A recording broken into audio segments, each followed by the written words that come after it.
Bonjour à vous. Alors, père absent, j'avais envie d'aborder cette notion. Je me suis posé la question pourquoi dans mes séances j'ai un maximum d'histoires où on me partage un père absent, un père défaillant en fait. Je pose la question dans mes soins holistiques du contexte familial parce que pour moi c'est essentiel de comprendre quel scénario la personne a choisi dans son incarnation, puisqu'on choisit nos parents, on choisit nos lignées familiales pour leur défaillance. Et j'ai remarqué justement qu'il y avait quand même beaucoup, un maximum même de personnes qui avaient un père défaillant. Et la question, donc j'ai posé justement cette question là-haut. Et en fait, nous sommes dans une période d'existence où nous manquons de spiritualité, clairement. Et notre humanité a besoin d'être connectée à sa lumière, de révéler sa part divine, de révéler sa part yang finalement. Et d'avoir l'énergie yang défaillante par le Père qui n'a pas été présent, en fait va obliger la personne à aller rechercher cette ressource-là qu'il a en lui de manière autonome. Donc d'apprendre à se relier à la source directement plutôt que de rester dans sa posture de victime, bien évidemment. Donc le but d'un père défaillant est d'apprendre à se connecter à sa part divine de manière autonome, et donc de se connecter à Dieu le Père. C'est pas de la religion, c'est de la spiritualité.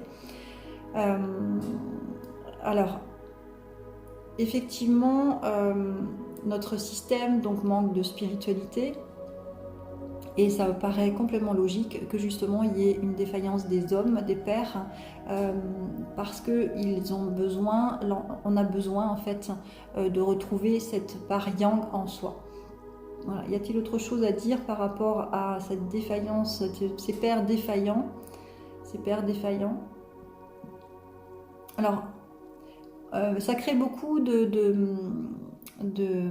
problématiques, et notamment vis-à-vis des garçons qui ne peuvent pas s'identifier au père puisqu'il n'est pas présent, le père.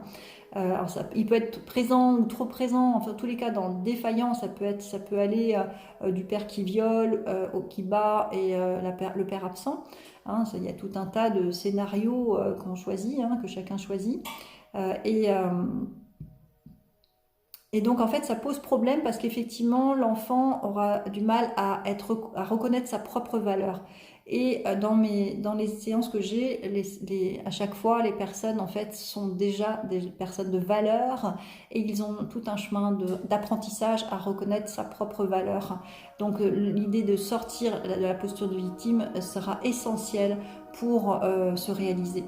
Pour se réaliser, se reconnecter directement, sans passer par un tiers, à la source. Il n'y a pas besoin le Père terrestre est un Père enseignant par sa défaillance pour se relier en fait au divin directement. C'est le Père à tous, c'est notre Père à tous. Et mère défaillante, je referai une vidéo là-dessus. La mère défaillante enseigne la reliance à la terre-mère, reliance à l'incarnation de sa lumière. Voilà.